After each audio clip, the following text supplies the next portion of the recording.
Thanksgiving dinner, my husband's family handed out gifts to everyone but me. His mother smirked, "We just forgot about you." My husband laughed along with them. I smirked back and said, "That's okay, I didn't forget about you." Their smiles faded as they opened my gift and realized what it meant. The smell of cinnamon and roasted turkey filled the air, mingling with the faint scent of pine from the centerpiece. Candles flickered on the long dining table, casting a warm glow over Stella's perfectly arranged china. My mother-in-law's Thanksgiving dinners were always a spectacle. Crisp linen napkins, polished silverware, and a spread that looked like it belonged in a magazine. But tonight, the warmth of the room couldn't chase away the chill creeping up my spine. I sat at the far end of the table, my hands clasped tightly in my lap. Carson, my husband, was to my left, laughing at something, his brother Finn said. Across from me, Stella was holding court, her sharp eyes scanning the table like a hawk. She was in her element, the matriarch of the family, and everyone knew it. The meal dragged on, each course more elaborate than the last. I picked at my food, my stomach in knots. I knew what was coming. Every year, Stella handed out gifts after, dessert. Little tokens of her affection, she called them. But I also knew what those gifts really were. A reminder of who mattered in this family and who didn't. Finally, the plates were cleared, and Stella stood, her heels clicking against the hardwood floor. She disappeared into the living room and returned with a stack of beautifully wrapped boxes. My heart sank as she began handing them out one by one. Finn got a sleek leather wallet, his name embossed in gold. Isla, Carson's sister, unwrapped a delicate gold bracelet. Even Carson received a new watch, its face glinting under the chandelier. I sat there, my hands still empty, as Stella placed the last box in front of her husband, Robert. The room fell, silent. Stella turned to me, her lips curling into a smirk. "Oh, Harper," she said, her voice dripping with faux regret. "We just forgot about you." Carson chuckled, his laughter echoing in the sudden stillness. My cheeks burned, but I forced a smile. "That's okay," I said softly, my voice steady despite the storm raging inside me. "I didn't forget about you." Stella's smirk faltered, her eyes narrowing as I reached into my bag and pulled out a small, elegantly wrapped box.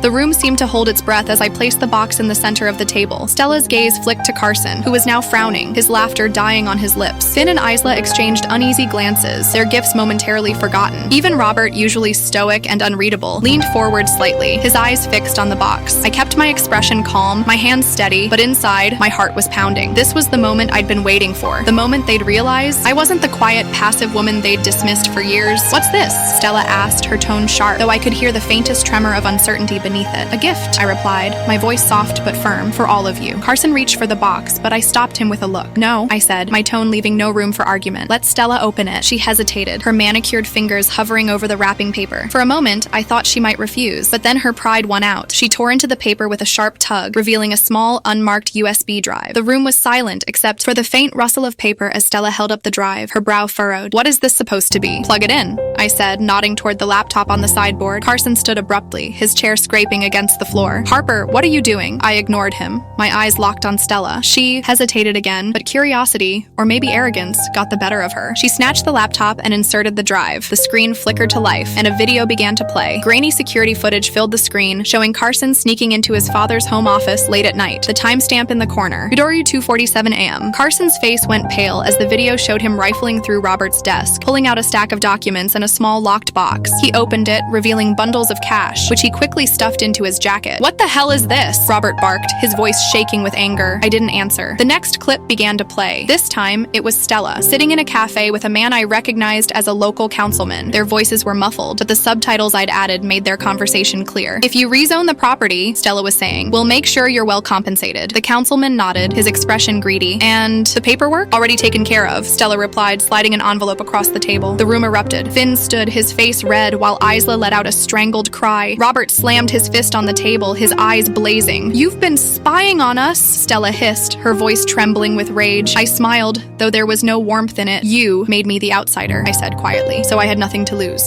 The chaos in the room was deafening. Finn was shouting at Carson, demanding to know why he'd stolen from their father. Isla was crying, her hands pressed to her mouth as if she could somehow undo what she'd just seen. Robert's face was purple with rage, his fists clenched so tightly his knuckles were white. Stella, however, was eerily calm. She stared at me, her eyes like ice, and for the first time I saw a flicker of fear in them. "You think you're clever, don't you?" she said, her voice low and venomous. I didn't flinch. "I think I've been underestimated for far too long," I replied. Carson stepped toward me, his face twisted with anger. "Harper, what the hell is wrong with you? Do you have any idea what you've just done?" I met his gaze, my voice steady. "I've done what you should have done years ago. Held your family accountable." He lunged at me, but I stepped back, pulling a folded piece of paper from my pocket. "Don't," I said, holding it up. "This is a restraining order. If you come near me, I'll have you arrested." Carson froze, his eyes darting between me and the paper. For a moment, I thought he might try to grab it, but then he backed away, his hands raised in surrender. Stella let out a bitter laugh. You think this changes anything? You're still nothing, Harper. A nobody. You'll never be one of us. I smiled, though it didn't reach my eyes. I don't want to be one of you,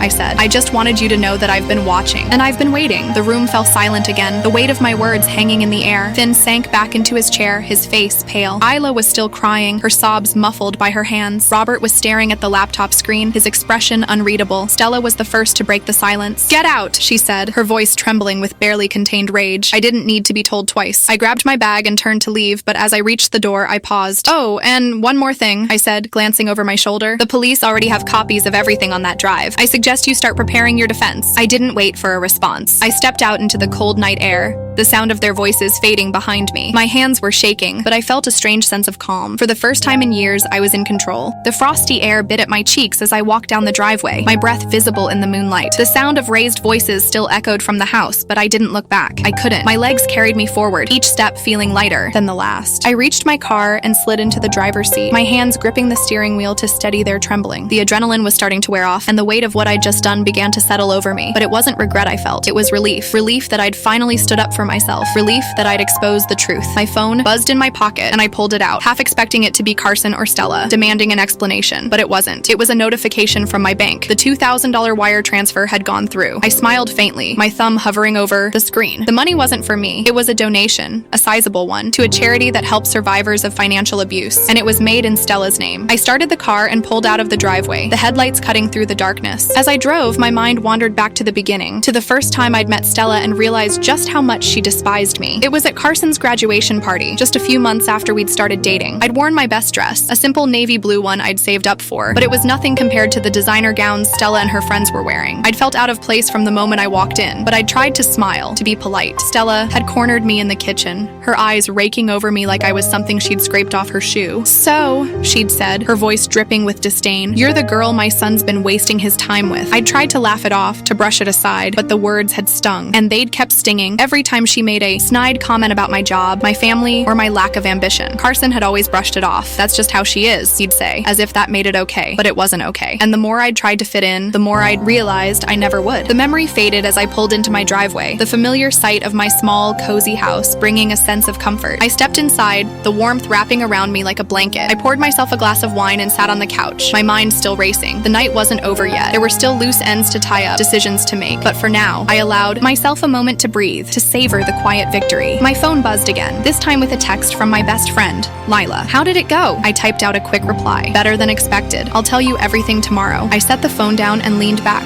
closing my eyes. The silence was peaceful, a stark contrast to the chaos I'd left behind. But as I sat there, a small voice in the back of my mind whispered a question I couldn't ignore. What happens now? The next morning, I woke up to the sound of my phone buzzing incessantly on the nightstand. I groaned, squinting at the screen, missed calls from Carson, texts from Finn, even a voicemail from Stella. I didn't bother listening to any of them. Instead, I scrolled through the news headlines, my stomach twisting as I saw what I'd been waiting for. Local businessman under investigation for embezzlement. The article didn't name Robert directly, but it didn't have to. I knew. I got out of bed and padded to the kitchen, the hardwood floor cool beneath my feet. The coffee maker gurgled as I poured myself a cup, the rich aroma helping to clear the fog in my mind. My phone buzzed again, this time with a call from an unknown number. I hesitated, then answered. Harper? It was a man's voice, deep and authoritative. Yes, this is Detective Morales. We spoke a few weeks ago regarding the evidence you provided. I wanted to let you know that we've opened an official investigation. I exhaled slowly, my grip tightening on the phone. Thank you, I said, my voice steady. We'll need you to come in for a formal statement, he continued. When would be a good time? I glanced at the clock. This afternoon works for me. We set a time, and I hung up, my heart racing. This was really happening. I spent the rest of the morning preparing. I gathered all the documents I'd collected over the past year. Bank statements, emails, photos, everything that proved what Carson and his family had been doing. As I sorted through the papers, my mind wandered back to the day I'd first realized something was wrong. It was a few months after Carson and I got married. He'd come home late, his breath smelling of whiskey, and tossed a wad of cash onto the kitchen counter. What's this? I'd asked, picking up the bills. Just a little bonus, he'd said, grinning. I'd frowned. From work? He'd hesitated, then shrugged. Something like that. I'd let it go at the time, but the memory had stuck with me. And as the months went by, I'd started noticing other things. Late night phone calls, unexplained expenses, the way Carson would clam up whenever I asked about his Carson's family's business, it wasn't until I'd found the security footage that everything had clicked into place. By the time I left for the police station, I had everything organized in a neat folder. The drive there was quiet, the streets empty in the mid-afternoon lull. Detective Morales met me at the front desk and led me to a small interview room. He was in his late 40s with salt and pepper hair and a no-nonsense demeanor. "We've already started looking into the financial records," he said as we sat down. "But your statement will help us build a stronger case." I nodded, handing him the folder. "This is everything I have." He flipped through the documents, his expression growing more serious with each page. "This is extensive," he said finally. "I've been collecting it for a while," I admitted. He looked up at me, his gaze sharp. "Why now? What made you decide to come forward?" I hesitated, then said, "Because I realized I couldn't keep pretending everything was okay." He nodded, as if he understood. "We'll do everything we can to make sure justice is served." As I left the station, I felt a strange mix of emotions: relief, anxiety, and a faint glimmer of hope. The hardest part was over. Now, all I could do was wait. The days that followed were a blur. News of the investigation spread quickly, and it wasn't long before Carson's family was the talk of the town. Reporters camped outside their house, and every day brought new headlines. Prominent family faces fraud charges. Local councilman implicated in bribery scandal. Son accused of embezzling from father's business. I avoided the news as much as I could, but it was impossible to escape entirely. Every time I turned on the TV or opened my laptop, there they were. Stella's icy glare, Carson's panicked expression, Robert's stoic mask. I stayed home, keeping a low profile. Lila came over a few times, bringing wine and takeout, but even her cheerful presence couldn't completely lift my spirits. "You did the right thing," she said one evening as we sat on the couch, a half-empty bottle of wine between us. "I know," I said, though the words felt hollow. She gave me a knowing look. "But," I sighed, running a hand through my hair, "but it doesn't feel like a victory. It just feels messy." "That's because it is," she said bluntly. "But sometimes, doing the right thing is messy." I nodded, though I wasn't entirely convinced. A week after my meeting with Detective Morales, I got another call. This time, it was from Carson. I hesitated before answering, my heart pounding. "Hello? Harper." His voice was strained, almost desperate. "We need to talk." "There's nothing left to say," I replied, my tone firm. "Please," he said, and I could hear the desperation in his voice. "Just meet me. One last time." I closed my eyes, taking a deep breath. "Where?" "We met at a small park on the outskirts of town, the kind of place where no one would recognize us." Carson was already there when I arrived, sitting on a bench with his head in his hands. He looked up as I approached, his face pale and drawn. "Thanks for coming," he said quietly. I sat down beside him, keeping a careful distance. "What do you want, Carson?" He hesitated, then said, "I want to know why you did it." I stared at him, incredulous. "You really don't know?" He shook his head, his expression genuinely confused. "I know we've had our problems, but this? Harper, you've destroyed my family." I laughed, though there was no humor in it. "Your family destroyed itself.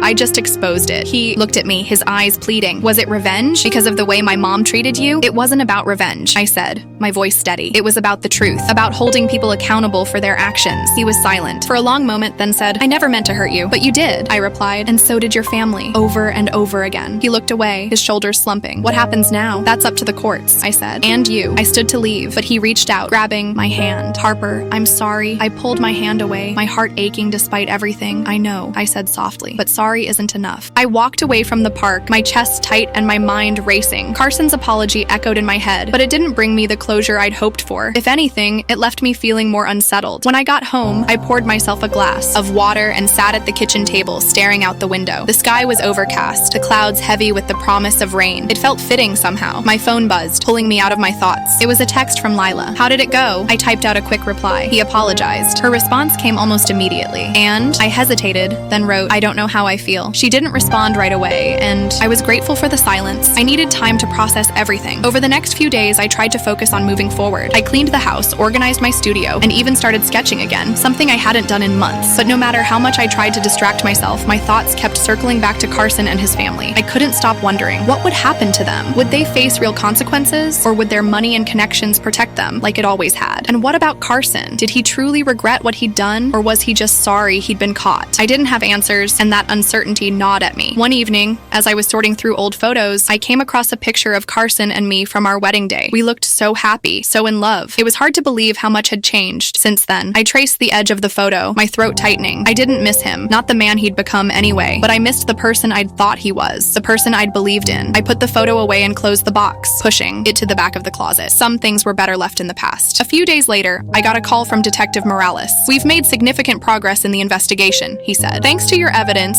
we've been able to build a strong case against Robert and Stella. Carson's cooperation has also been helpful." I froze. "Carson's cooperating?" "Yes. evidence, Morales said. He came forward with additional information about his father's business dealings. It seems he's trying to cut a deal. I didn't know how to feel about that. On one hand, it was good that Carson was finally taking responsibility. On the other hand, it felt like he was trying to save himself at the expense of his family. What happens now? I asked. The case will go to trial, Morales said. It could take months, maybe even years. But thanks to you, we have a real shot at justice. I thanked him and hung up, my mind reeling. Justice, that was what I'd wanted, wasn't it? But now that it was within reach, it felt complicated. That night, I dreamed about the Thanksgiving dinner. The table was set, the candles flickering, but this time I wasn't sitting at the far end. I was at the head of the table, and everyone was looking at me. Stella's smirk was gone, replaced by something that almost looked like respect. Carson was silent, his eyes downcast, and in the center of the table, instead of a turkey, there was a single USB drive. I woke up with a start, my heart pounding. The dream lingered in my mind as I got out of bed, the image of the USB drive haunting me. It wasn't just a symbol of what I'd done, it was a reminder of what I'd gained and what I'd lost.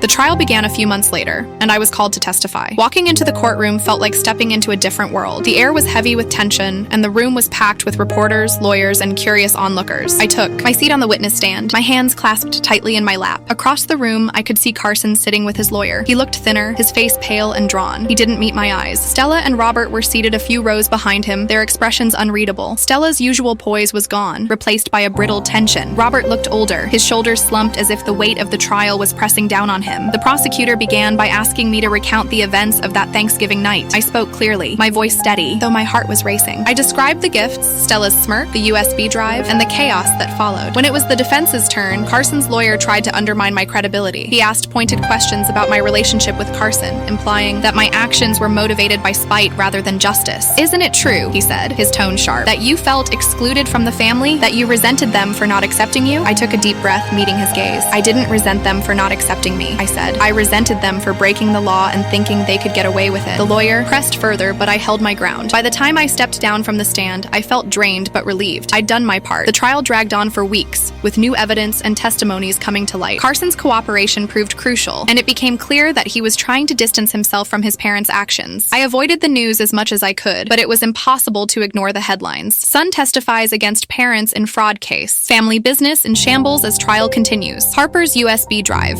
The evidence that changed everything. Lila came over one evening, bringing pizza and a bottle of wine. "You're a hero," she said, raising her glass in a toast. I shook my head, taking a sip of wine. "I'm not a hero. I just did what I had to do." "You stood up to them," she said. "That's more than most people would have done." I didn't respond, but her words stayed with me. The verdict came down on a cold, gray afternoon. I sat in the back of the courtroom, my hands clenched in my lap as the judge read the decision. Robert and Stella were found guilty on multiple counts of fraud, bribery, and embezzlement. Carson, thanks to his cooperation, received a lighter sentence, probation, and community service. As the judge announced the verdict, I felt a strange mix of emotions. Relief, certainly, but also a deep sadness. This wasn't the ending I'd imagined when I'd first started gathering evidence. I glanced at Carson, who was sitting with his head in his hands. For a moment, I thought about going over to him, saying something, anything, but I didn't. Instead, I stood and walked out of the courtroom, the sound of the gavel echoing behind me. The weeks after the trial were quiet, too quiet. I threw myself into my work, spending hours in my studio, sketching and painting as if my life depended on it. But no matter how much I tried to distract myself, I couldn't shake the feeling that something was missing. Lila tried to cheer me up, dragging me out for coffee and movie nights, but even her relentless optimism couldn't fill the void. "You need closure," she said one evening as we sat on her couch, a bowl of popcorn between us. "I have closure," I replied, though the words felt hollow. She gave me a skeptical look. "Do you? Because it seems like you're still carrying around a lot of baggage." I didn't argue. She wasn't wrong. One afternoon, I got a letter in the mail. The return address was unfamiliar, but the handwriting sent a chill down my spine. It was Stella's. I hesitated before opening it, my hands trembling slightly. The letter was short, just a few lines written in her precise, elegant script. "Harper, I don't expect forgiveness, nor do I deserve it, but I wanted to thank you. You've shown me the consequences of my actions in a way nothing else could. Stella." I read the letter twice, then folded it and put it away. I didn't know how to feel. Gratitude, anger, sadness, maybe a little of all three. A few days later, I got another letter. This one was from Carson. "Harper, I know I don't have the right to ask for anything from you, but I wanted to say I'm sorry for everything. Carson." I didn't respond to either letter. I didn't know what to say. As the days turned into weeks, I started to feel like I was living in a fog. I went through the motions, work, meals, sleep, but nothing felt real. Then, one morning, I woke up with a strange sense of clarity. I realized that I'd been holding on to the past, clinging to the pain and anger because it was familiar, but it was time to let go. I got out of bed, dressed quickly, and drove to the park where Carson and I had met after the Thanksgiving dinner. It was empty, the early morning light casting long shadows across the grass. I sat on the same bench where we'd talked, my hands clasped in my lap. I didn't know what I was looking for, closure maybe, or just a sense of peace. But as I sat there, watching the sunrise, I realized that I didn't need answers or apologies. I just needed to move forward. I left the park that morning with a sense of quiet determination. The past was behind me, and for the first time in a long time, I felt ready to face the future. I started small. I redecorated my studio, painting the walls a soft, calming blue, and filling the space with plants and artwork. I took on new projects, pushing myself to experiment with different styles and techniques. I also reconnected with old friends, people I'd drifted away from during my marriage. It felt good to laugh and talk about things that didn't involve Carson or his family. Lila noticed the change in me almost immediately. "You seem lighter," she said one afternoon as we sipped coffee at a cafe. "I feel lighter," I admitted. She smiled. "I'm glad." Months passed and the trial faded from the headlines. Life went on, as it always does. I didn't forget what had happened, but it no longer defined me. One day, I got a call from Detective Morales. "The case is officially closed," he said. "Robert and Stella have been sentenced, and Carson's probation is almost over." I thanked him, feeling a strange mix of emotions. Relief, certainly, but also a sense of closure. That evening, I sat on my porch watching the sunset. The sky was a brilliant mix of oranges and pinks, the kind of sunset that made you stop and appreciate the beauty of the world. I thought about everything that had happened, the pain, the betrayal, the courage it had taken to stand up for myself. It hadn't been easy, but it had been worth it. As the last rays of sunlight disappeared below the horizon, I felt a sense of peace settle over me. The past was behind me, and the future was mine to shape. I stood and went inside, ready to start the next chapter of my life. Final line, voiceover. Sometimes the quietest people are the ones who change everything.